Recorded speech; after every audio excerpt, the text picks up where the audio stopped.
Gerald, good evening. Good evening. How are you doing? I'm doing okay, fine. How was the Very dinner? good meal, wonderful. Wonderful.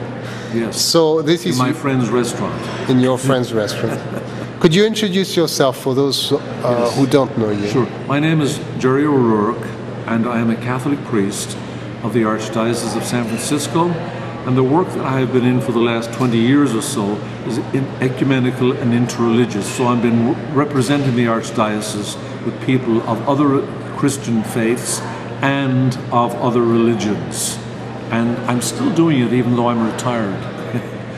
Absolutely. I'm also the chairman of the board for the Interfaith Center at the Presidio, which is an interreligious center in this city, and which is part of the Park Presidio, which was made one of the national parks just a few years ago here.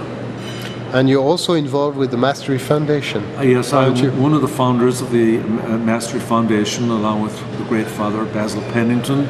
We started in 1983, and I'm the chairman of the board right now. Okay, and so we're here to discuss also that book from Michael, which you, one of the contributors, you wrote a chapter in that book.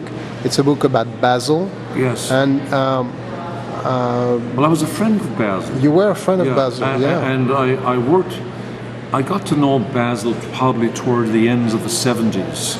And I then got to know him quite well through the Mastery Foundation, because we were co-founders of that.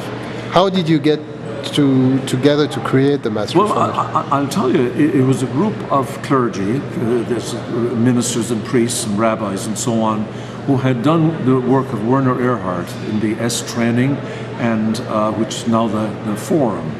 And we were taken with the power of the Forum or the S training, in the sense that it empowered us and empowered the people who participated in it.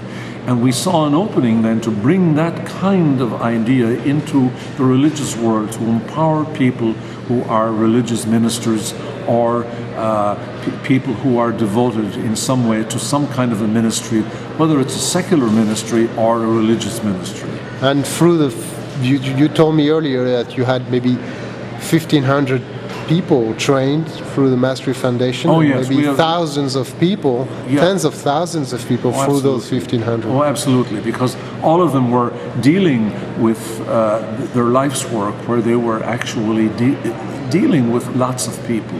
Some of them, in some cases, maybe thousands of people. In other cases, it might be just scores of people.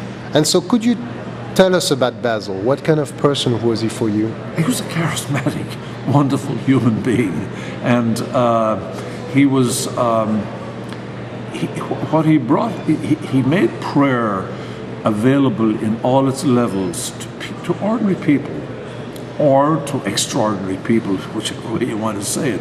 But he made prayer available to us, and he was a Catholic priest, of course, and he used the traditions that we have in prayer, and his forte particularly was with contemplative prayer. That is the prayer of silence. Absolutely. Is that something that he brought to you, which you discovered with him? I discovered it in new ways. I knew of it. I knew it in the background somewhere, but he brought it up into the foreground and made it available to me. So that's a part of my life now. I can do it for 2 minutes on a train or a bus or in an airport, or I can do it in my room for 20 minutes or sometimes longer if necessary. And I've been sick recently for the last year, recovering from cancer, and it has been a great gift to me just to be able to go into that silence. And even though it was very difficult, and I wasn't able to do the 20 minutes, but I was able to do 20 seconds sometimes, or a couple of minutes, and that was very refreshing and empowering for me. Could you tell us a story, something that happened between you and Basil? Maybe something you recall, an anecdote, or?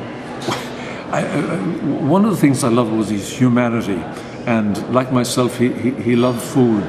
And I remember he stayed in the priest's house, the presbytery, or the priest's house in St. Philip's Parish, And right next door was Baco's restaurant, a wonderful restaurant run by two Romans. And I said, I'm having this friend coming. He came in from Hong Kong, and he has a wonderful appetite, and he normally can't eat meat or anything like that. But when he's on these occasions, he can. Well, these guys really went out of the way, and there was a parade of 6 waiters came in from the restaurant right into the room that we had prepared for him in the parish house. And I just remember that he loved that, and these people who served him, it was like they really were serving someone that they knew they were loved by. Yeah, he was full of love. Full of love. Absolutely. And it came across in every kind of level. Another occasion, I have a sister who's a nun, and she's actually very small in stature, and she's living in Ireland right now. And I remember she was out here on a visit once, and lo and behold, he was on a visit in San Francisco also, and we went out to some place, and the two of them were dancing.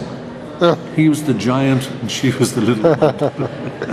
Well, those kind of things would indicate, the humanity of the man, and his outreach then was huge. He knew people at all kinds of levels, within the church and outside of the church, in this country and all over the world. Well, thank you very much, Jerry. That's a very Is that wonderful. enough? For That's now? Wonderful. Okay. Thank you very much, Frank. Thank you. Okay.